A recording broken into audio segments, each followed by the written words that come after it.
প্রিয় দর্শক, আবার একটা খুবই গুরুত্বপূর্ণ ডিফেন্স আপডেট নিয়ে চলে এলাম আপনাদের কাছে এই গ্লোবাল নলেজ বাংলা ইউটিউব চ্যানেলে। ভাবুন তো, যে দেশ একসময় রাশিয়ার কাছ থেকে S-400 কিনে আমেরিকার নিষেধাজ্ঞার মুখে পড়েছিল, সেই তুরস্ক যদি এখন তার S-400 ভারতের হাতে তুলে দিতে চায়, তাহলে বিশ্ব রাজনীতিতে কী ঘটতে পারে? আদৌ কি তুরস্ক ভারতকে দেবে, না আমেরিকাকে দেবে? তবে কি শেষ পর্যন্ত তুরস্ক রাশিয়ার পিঠে ছুরি মারল? এটি কি শুধুই একটি অস্ত্র বিক্রির খবর, নাকি এর পিছনে রয়েছে বড় কোনো কূটনৈতিক হিসাব? আর এতে পাকিস্তান ও চীনের জন্য কী বার্তা লুকিয়ে আছে? কী বার্তা আছে ভারতের জন্য? আর রাশিয়া কত বড় ক্ষতি হবার সম্ভাবনা আছে? আজ আমরা এই বিষয়টির বাস্তব তথ্য ও সামরিক গুরুত্ব এবং ভূরাজনৈতিক প্রেক্ষাপট বিশ্লেষণ করব। সম্পূর্ণ ভিডিওটা দেখবেন। আর স্ক্রিনে দেখুন, এ বিষয়ে সংবাদ মাধ্যমে ডিফেন্স নিউজ আর্টিকেল প্রকাশিত হয়েছে ইন্ডিয়ান ডিফেন্স রিসার্চ উইংসে। মূল খবরে আসা যাক। সাম্প্রতিক প্রতিবেদনে দাবি করা হয়েছে, তুরস্ক নাকি তাদের S-400 এয়ার ডিফেন্স সিস্টেম ভারতের কাছে বিক্রির সম্ভাবনা নিয়ে আলোচনা করছে। তবে এখানে একটি গুরুত্বপূর্ণ বিষয় রয়েছে। এখনো পর্যন্ত ভারত, তুরস্ক, রাশিয়া কেউই আনুষ্ঠানিকভাবে এমন কোনো চুক্তি নিশ্চিত করেনি, অর্থাৎ এটি এখনও নিশ্চিত নয়।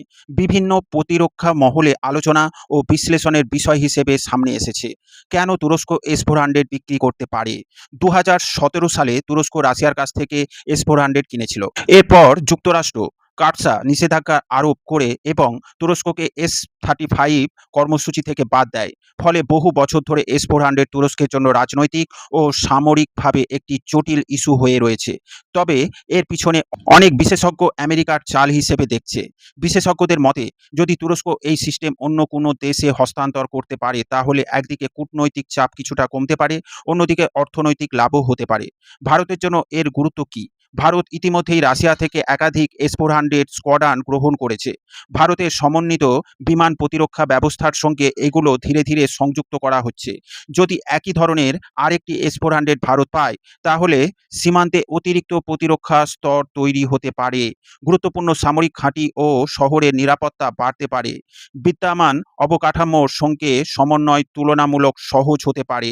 তবে এটাও মনে রাখতে হবে, অন্য দেশে ব্যবহৃত সিস্টেমকে ভারতের নেটওয়ার্কে সংযুক্ত করতে প্রযুক্তিগত পরিবর্তন এবং পুনঃসার্টিফিকেশনের প্রয়োজন হতে পারে।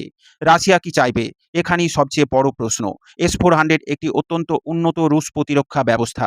রাশিয়ার অনুমতি ছাড়া এমন প্রযুক্তি অন্য দেশে স্থানান্তর করা সহজ নয়, কারণ সফটওয়্যার কনফিগারেশন, রাডার ডেটা এবং ক্ষেপণাস্ত্র সরবরাহ, রক্ষণাবেক্ষণ এসবের ক্ষেত্রে রাশিয়ার সহযোগিতা প্রয়োজন হতে পারে। তাই মস্কোর সম্মতি ছাড়া এমন চুক্তি বাস্তবায়ন কঠিন। যুক্তরাষ্ট্রের অবস্থান কি হতে পারে? ভারত যুক্তরাষ্ট্রের একটি গুরুত্বপূর্ণ কৌশলগত অংশীদার। অন্যদিকে ভারত এখনও রাশিয়ার কাছ থেকে বড় পরিমাণে প্রতিরক্ষা সরঞ্জাম কেনে। এই ভারসাম্য বজায় রাখাই ভারতের অন্যতম কূটনৈতিক শক্তি। যদি তুরস্ক S-400 ভারত গ্রহণ করে, তাহলে ওয়াশিংটনের প্রতিক্রিয়া কী হবে তা নির্ভর করবে সেই সময়ের ভূ রাজনৈতিক পরিস্থিতির ওপর। এও ভাবা দরকার, বর্তমানে তুরস্ক ভারতের সম্পর্ক খুব একটা ভালো নয়। তুরস্ক এ বিষয়ে রাজি নাও হতে পারে। পাকিস্তান ও চীনের দৃষ্টিভঙ্গি কী দিক দিয়ে দেখতে গেলে, ভারতের হাতে অতিরিক্ত দূরপাল্লার বিমান প্রতিরক্ষা ব্যবস্থা এলে পাকিস্তানের জন্য আকাশপথে অভিযান চালানো কঠিন হতে পারে। চীনের ক্ষেত্রেও ভারতের বহুস্তরীয় আকাশ প্রতিরক্ষা শক্তিশালী হবে। যদিও S-400 কোনো অজেয় ঢাল নয়, তবুও এটি আধুনিক যুদ্ধক্ষেত্রে একটি অত্যন্ত কার্যকর প্রতিরক্ষা ব্যবস্থা হিসেবে বিবেচিত হয়। ভারতের দীর্ঘমেয়াদী পরিকল্পনা। ভারত এখন শুধু বিদেশি অস্ত্র কিনছে না, একই সঙ্গে দেশীয় প্রযুক্তির ওপরেও জোর দিচ্ছে। DRDO অর্থাৎ defence research and development organisation বিভিন্ন বিমান প্রতিরক্ষা প্রকল্প, দীর্ঘপাল্লার রাডার, ভবিষ্যতে দেশীয় ব্যবস্থা ধীরে ধীরে ভারতের প্রতিরক্ষা কাঠামোকে আরও শক্তিশালী করছে। তাই তুরস্কের S-400 এলেও সেটি সম্ভবত একটি অন্তর্বর্তী সমাধান হবে, স্থায়ী নির্ভরতা নয়। বাস্তবতা বনাম গুজব। এখন এই খবর নিয়ে সামাজিক মাধ্যমে অনেক অতিরঞ্জিত দাবি দেখা যাচ্ছে। বাস্তবে এখনও কোনো সরকারি ঘোষণা নেই, কোনো চুক্তি স্বাক্ষরিত হয়নি, কোনো ডেলিভারি সময়সূচি প্রকাশ করা হয়নি তুরস্ক, রাশিয়া এবং ভারতের তরফ থেকে। অতএব বিষয়টিকে সম্ভাব্য প্রতিরক্ষা আলোচনা হিসেবে দেখা উচিত, নিশ্চিত ঘটনা হিসেবে নয়।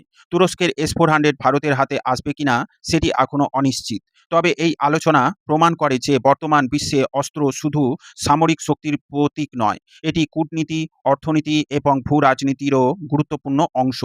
আগামী দিনে যদি এ বিষয়ে কোনো সরকারি ঘোষণা আসে, তাহলে দক্ষিণ এশিয়ার নিরাপত্তা ভারসাম্যে এর প্রভাব অবশ্যই গুরুত্বপূর্ণ হবে। আপনার কি মনে হয়, ভারতের কি তুরস্কের ব্যবহৃত S-400 কেনা উচিত, নাকি দেশীয় বিমান প্রতিরক্ষা ব্যবস্থার উপরই বেশি জোর দেওয়া উচিত? প্রিয় দর্শক, এ বিষয়ে আপনার মতামত অবশ্যই কমেন্টের মাধ্যমে জানাবেন। ভিডিও ভালো লাগলে লাইক ও শেয়ার করবেন। ডিফেন্স, ফরেন পলিসি ও জিওপলিটিক্স রিলেটেড খবর পেতে এই গ্লোবাল নলেজ বাংলা চ্যানেলটিকে সাবস্ক্রাইব করে আমাদের সাথে জুড়ে থাকুন। সকলকে জানাই আন্তরিক ধন্যবাদ।